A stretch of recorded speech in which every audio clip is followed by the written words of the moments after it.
going. Cool. All right, welcome to The Orbit. This is our ongoing interview series, and today we have Angela, who is also known as Pikarar. I interviewed you last year, like around fall, just about, and you had just released a book. Yeah, it was actually my second book. Oh, wow. Yeah. So last year was my second book, and then the year before that was the first book. Cool. And so how do you describe like what you do online and sort of the Pikarar business? So I would say it's like freelance work. So I do a lot of illustration and just merchandise and also book publishing on my own. But then I also so my full-time job is a UX designer at Amazon. Sometimes for my freelance, I not only make art for myself, but I'm also doing work for other people. So kind of like commissioning, whether that's website design or illustration work. How many hours a week are you working then? Like work in total or work divided between the two? It seems like you have a lot of, like you have your day job, commissions, and extra stuff, so it seems like a lot. Yeah. Well, I work a regular 9 to 5, and then when I get home, I try to dedicate maybe 1 to 2 hours a day doing my freelance work. Sometimes if I get really focused, then I'll just go through the whole night and maybe work like another 5 or 6 hours. Just depends on the passion project or maybe a deadline is coming up. Yeah, because I tend to actually compile a lot of my work into one night versus doing it per day. It's just a lot easier to do everything in one go versus distributing my time. What is the biggest time focus that you have in the freelance terrain? You mean in terms of which work am I spending the most time on? I have to say markets and conventions and festivals. So planning for those. If depending on the festival, is it catered to a specific audience? Is it a holiday-focused festival? Because if it is focused, then maybe I have to make merch that's more catered to tailored to that.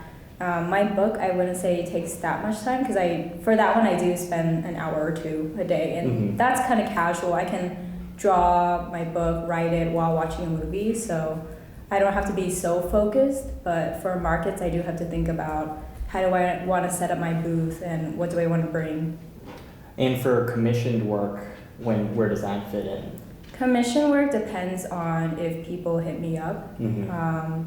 Sometimes I don't advertise that I'm looking for commission work and people just kind of trickle in, email me. Sometimes I do make a post and say, hey, I'm looking for commission work, does anyone want illustration? So depending on if I'm looking for a volume of work, I can ask for that.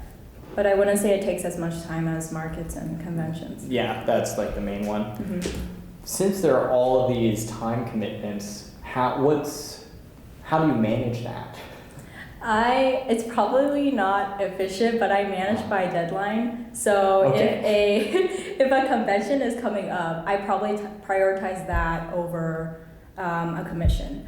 But if a commission, because there's a contract between the client and me, usually I set a commission deadline like 2 weeks. So depending on when I sign that contract, I have to hit that deadline. So just prioritizing based on my calendar. Got it. And so all the deadlines that you have coming are just on like a Google Calendar or something? Yeah.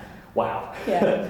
But I do find myself, if there's something that I really just want to work on, then I will prioritize that. I do know in the back of my mind I probably shouldn't do that, but I try to hit my deadlines every time, and if I can't meet them, then I'll just let the client or the company know. Nice. For markets, conventions, and festivals, that's kind of your bread and butter because they're pretty lucrative, if I remember correctly. What kind of work goes into running a market or festival? So that's basically a pop-up shop at an event. I first started doing that last year in summer. Had no idea what I was doing, what I needed to bring. But I think if you do a lot of research, there's a lot of artists that have already worked on that stuff, so you can just kind of see what their setup is like, what they're bringing. But I guess what people don't tell you is how do you sign up for those? How do you look for those? So you have to communicate with the vendor, and how are they setting it up, and you need to coordinate with them. Can I get a table? What do I need to bring? And so there's a lot of management behind the art that you're bringing as well. And then you also have to research what is this market about. So I wouldn't necessarily bring something that doesn't match what the other artists are bringing. How much does it cost to like rent a space at these? Yeah, depends per market. So if it's a smaller market, usually the range is maybe $20 to $70, and that might be a day. You might find some festivals that run through 3 days, and so those might be more expensive. And you can rent a table or you can get a booth. So obviously a booth is like a 10 by 10 space. That's a lot more expensive. It can range from $300 to $700. A table is a lot cheaper, but you have less space to distribute your work. Got it. And so what do you typically try to lean towards? I depend. So I try to always get a booth, some bigger space, because I know branding and marketing is very important. Even if you don't make the money to cover it, I think just being able to have a space where people can come in, socialize with you, so you can get connections, that's really important to me, and that's why I do booths and conventions, is that I can meet people. Sometimes I will want to collab with another artist, so I can split a booth. I have a smaller space, but at least I have this connection or this brand with another artist that I look up to. Who are some of these artists, out of curiosity? Me So Happy is one of them. Really what's her name? Nina. Her name's Nina. Right. Nina Nguyen. Shout out to Nina. Yeah. I'm interviewing her next week too. Yeah, nice. Yeah. Another good friend of mine is Star Jelly. Her name's Nicole. She's actually one of the first artists I met here in Seattle. Nice. So usually are able to collaborate and split a booth with these people. Yeah, and then if I am traveling across the nation, so like let's say Los Angeles, there are other artists in different cities that I collab with. Cool. That's really exciting. It seems like there's a lot going on, and conventions seem to have a lot of energy to them as well. Yeah. How do you pick which ones you're going to? Just Googling? Or? Yeah, there's actually a artist here in Seattle. Have you heard of Kariska? No. So she has this survey up that calculates or has a lot of data on how many conventions there are in, I think hers is only in the US or North America. And it has numbers on how many artists are showing up at these conventions, how many is the attendance, and so you can gauge which conventions are more popular.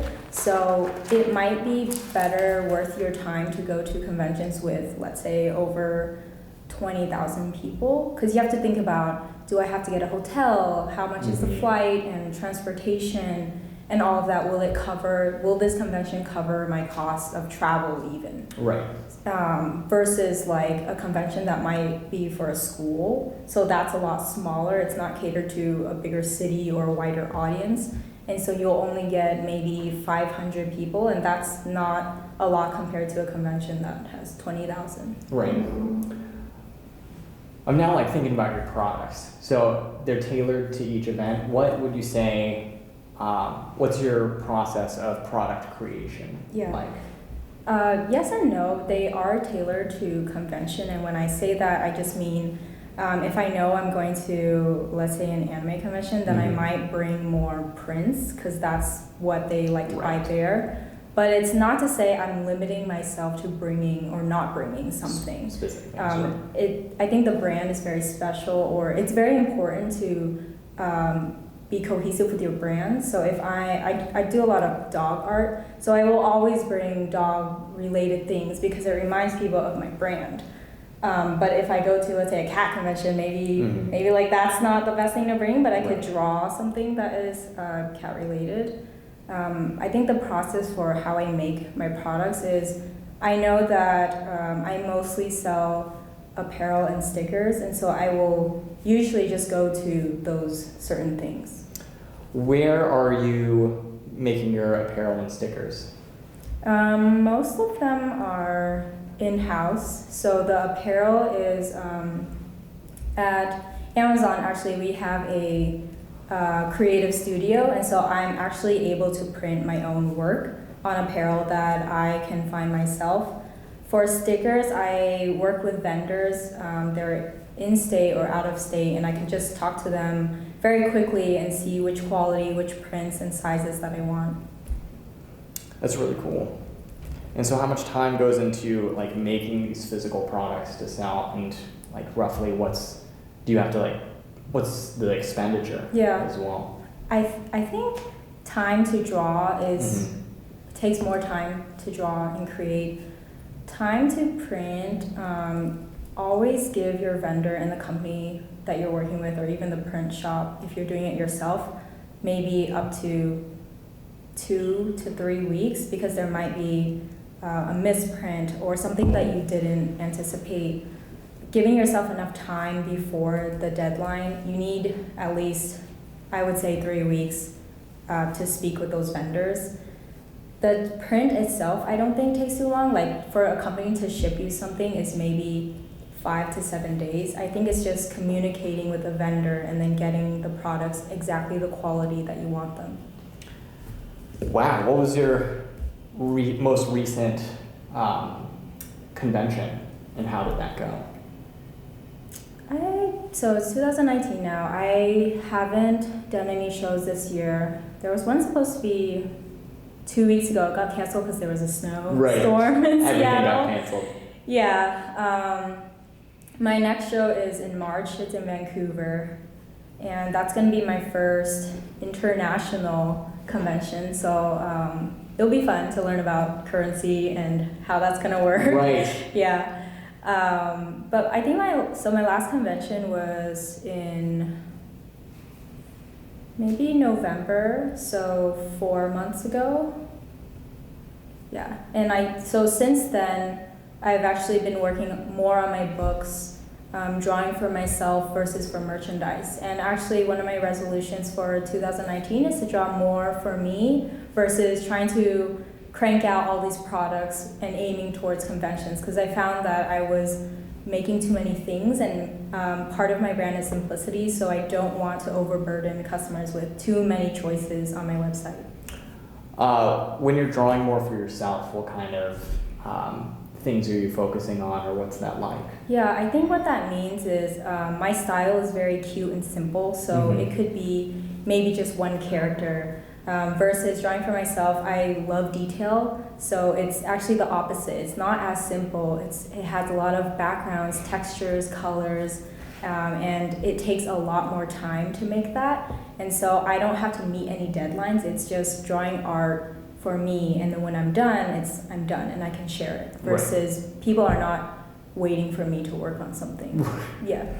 How did you develop your brand, or really clarify that? Yeah, it took me a long time to develop my brand. I've always been Pikarar since 2009, but I have to say from 2009 to 2017, I kind of just drew whatever I wanted to draw, referenced a lot of artists, but multiple artists at the same time. And so I would say my style never looked like anything.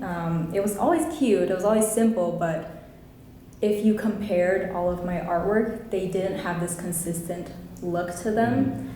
It wasn't until last year I started drawing more consistently with this particular kind of style that I just came up with.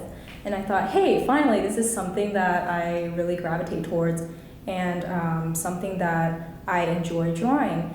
And so that's when I started to reiterate, this is how I want to draw, and then apply to everything that I made. And so that's how my brand started to shape, but it wasn't just something that I was like, hey, this is how I want my brand to look exactly. It was looking at all the previous work and finding the common threads. Yeah, exactly. Wow. Yeah. And that worked out well. So you solidified that recently? Yeah, recently. Okay. Last year. in the past year, I would say. Nice. It's, from an outsider, like, you seem very successful in this side venture. Yeah, I don't want to. I think a lot of perception is that an artist just always knows what to draw and they always have this style. But you can compare to any artist. They have a style from 10 years ago and then they have a style now. It's always developing. So I'm sure in 10 years, my style will not be the same as it is today. Even though I say this is my brand today, but brands are always changing, illustration styles are always changing because you're always learning. And so I don't think change is a bad thing. Consistency, I think, is important in what is the mission of the brand and what is their goal, but style will always be changing. What would you say then is the mission of your brand? That's I know that's like hard a to big, say. that's like, I know some of your descriptors are like cute and small things. Yeah.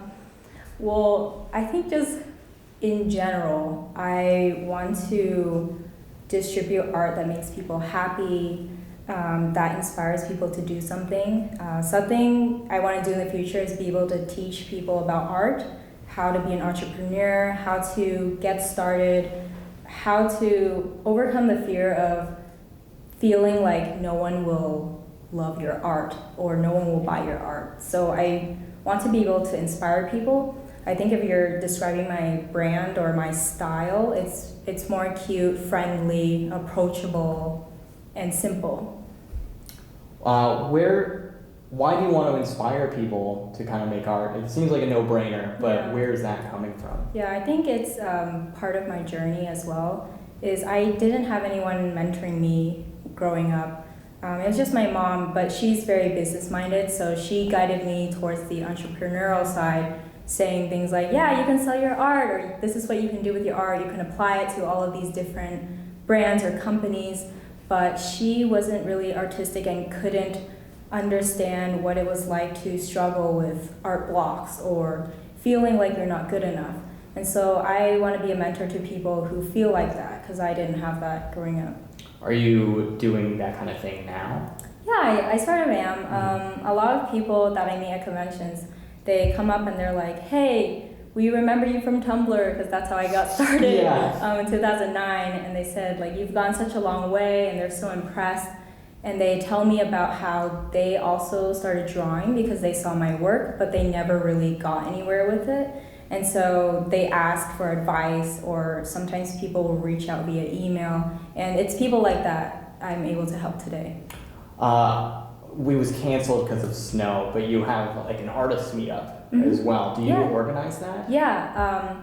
So I've never been to an artist meetup. I did do like a book meetup at Barnes & Noble's one time, where I reached out to a few artists and I said, hey, if you're interested in publishing or illustration, you can come meet different artists. You were there. Yeah, actually. It was so cool. Yeah. Because I met so many people who are on this same train that kind of want to do what you're doing. Yeah. And so it was the perfect venue to information share. Yeah, that was more for connecting and information. But I do want to set up more time for artists to just kind of draw and have like a working session.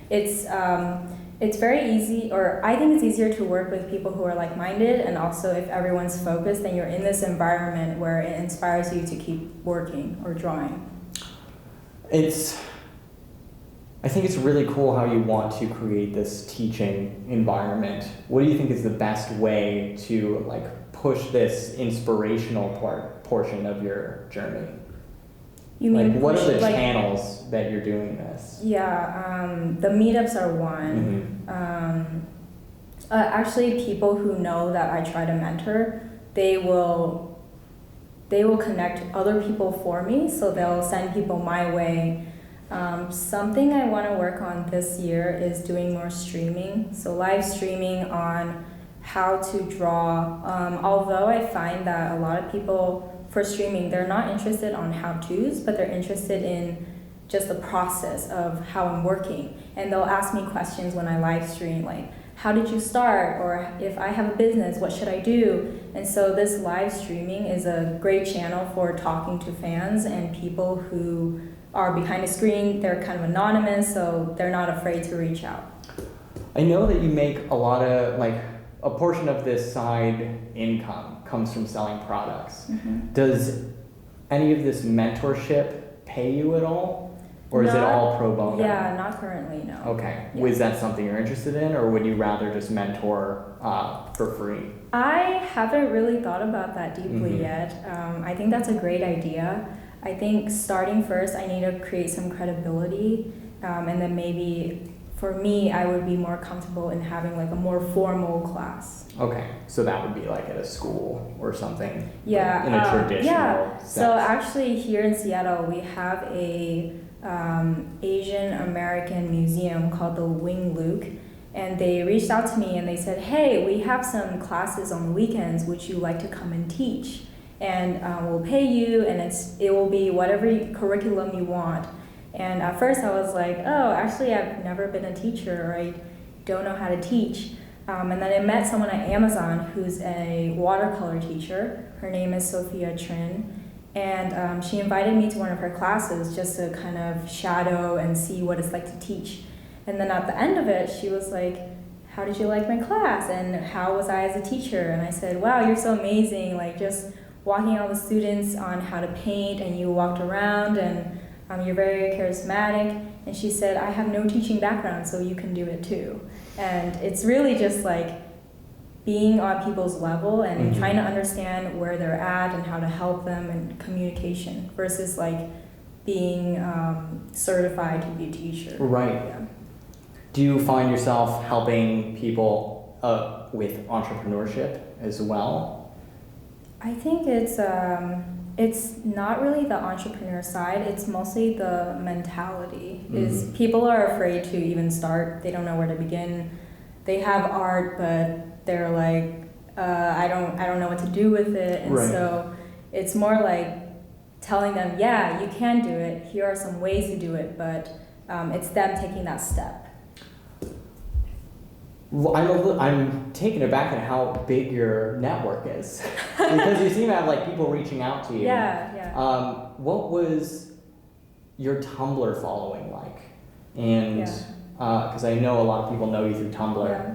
but also how do you find your people now?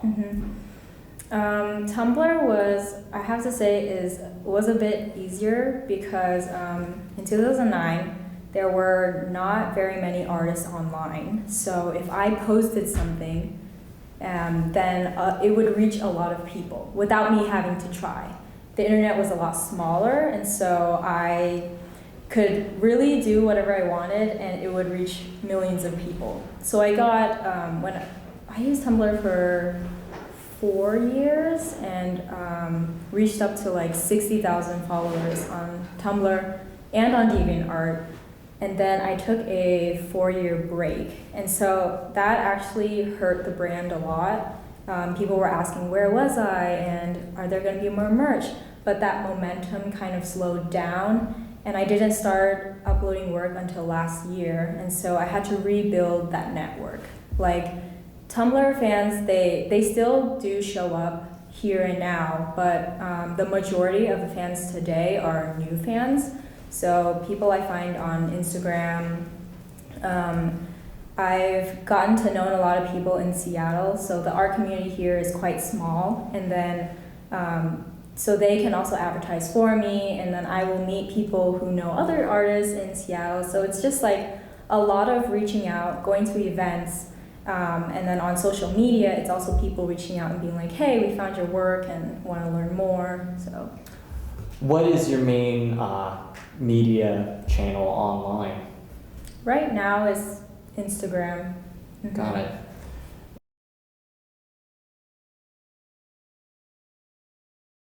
Okay, sorry about that. No, it's all good. It's great for the podcast. Let us know that something like. It's all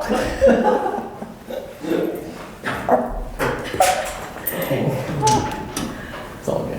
Yeah. She loves playing with dogs though. It's Yeah. just like when she can't reach them, she's like, who are you? Right. Stay out of my space. Yeah. So you rebuilt your network through basically doing Instagram and also grassroots, it seems. And what would you say is the next step for 2019? So it's doing more art for you, maybe a little bit less products. Yeah, less products.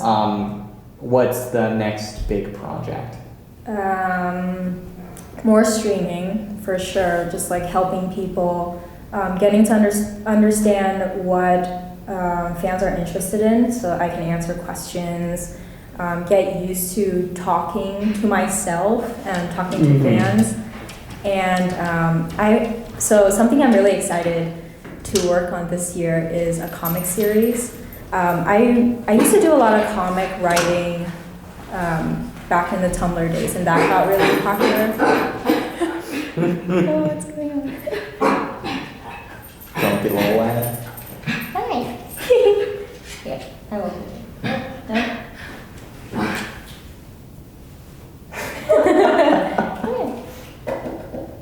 Okay. I think she's good. Yeah. I can cut that. Yeah, it's fine. So I want to get back into comic writing. Okay. There's a series that I kind of started to mention on Twitter and Instagram to my fans saying, hey, there's going to be a comic series. It's called Your Dumb Face. It's actually inspired by just my personal life, which I think is also something I want to share more to my fans, because they just kind of see that I'm this illustrator. I come out with a bunch of random products, but I don't really talk so much about myself, and that's something that people are interested in because they want to relate to, this is a human or this is just another person versus someone who magically makes art every now and then. So the series is more about my personal life. Cool. Do you think that there's an opportunity for more people to do what you do? For sure. There's so many resources today and so many events that are also happening around in every city. So not just Seattle, but there's so much potential. I mean, I can't fly to all of these different places, so I have to choose very wisely which conventions I want to be at a time. But yeah, so many ways that a person can start their own business and do this kind of work. Because we talked about this last time, but I think a lot of people want to do what you do and kind of want to do what Cheyenne and maybe what Me So Happy are doing. And last time you said a lot of roadblocks are kind of internal. Do you think that there are any also maybe just logistical barriers that are keeping it out, or is it usually people just doubting themselves? That's a difficult one, right? Because you need money to start a business. Not a lot of people have money. Yeah, not a lot of people have money. But I mean, I didn't have money to get started. I just published work online. Instagram is such a great channel because you don't need money to start an Instagram. You can just publish your work. You can get a lot of followings, and then you can actually get funded by your fans. So people do things like Patreon, where I think Cheyenne knows more about this, where you can subscribe to an artist. They will release some products, but you're paying them the subscription. There's also Kickstarters, where I started to see a lot of artists use Kickstarter because they can just publish their work, and it's kind of like a pre-order style where they contribute some money that guarantees them a product, but the artist doesn't have to really contribute any of their own money. It's just saying, like, that's the best way. It's saying, hey, here's some art, is anyone interested? And then they'll start to get funding, and depending on how much they get, they can use it on the certain, like, different tiers of which art they want to publish or release.